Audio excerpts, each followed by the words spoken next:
Hi there, I'm Jules from thesstonesoup.com and today I've got another fresh 6-ingredient dinner recipe for you.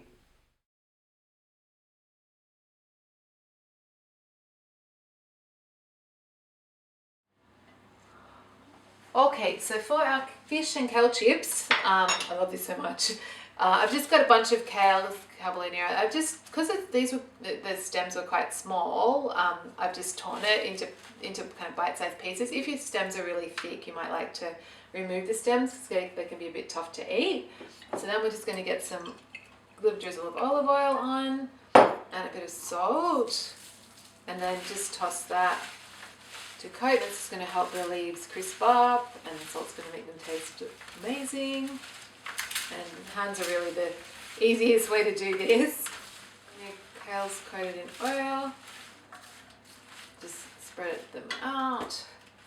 And then I'm going to get my fish on. So I've actually just got one fillet here. Of course, if you're cooking for 2 people, you have two fillets. Any fish is good. I'm just using a white fish. And then we want some almond meal, and this is optional, but it really helps make it more substantial, because I find kale chips, because they're so light and you kind of swallow them and they're completely, it doesn't really fill up your stomach much. So I'm just going to sprinkle a bit of, kind of make a nice crust on the fish, and then sprinkle the rest over the kale. That's just going to cook on, kind of adds a bit of crispiness as well. So you want about 3 or 4 tablespoons of almond meal. Just put some salt directly on the fish. This is going to get in the oven, so 200°, and I'm going to check it after 10 minutes.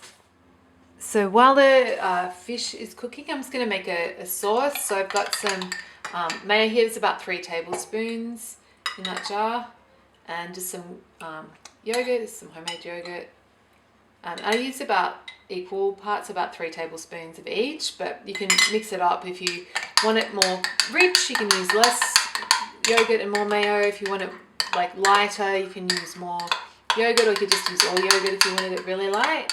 And just stir that together, and we've got a lovely sauce for our fish and chips. Great, so my fish it's been in the oven for 10 minutes. The fish, you can see it's starting to flake on the sides there, so that's looking nice and cooked.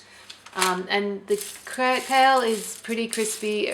I think that's crispy enough for me. Sometimes if you want it crispier, you can, sometimes if the fish is cooked, just take the fish off and toss the kale back and put in the oven for another few minutes. But I actually like having some like super crispy and some a bit soggy. So, well, not soggy, but just softer. So that's done. So I'm just going to put it on plates and serve with our sauce. So if you enjoyed this, really encourage you to head on over to my blog. It's thesstonesoup.com, and you can download a free ebook filled with beautiful, fresh 6-ingredient dinner recipes just like this one.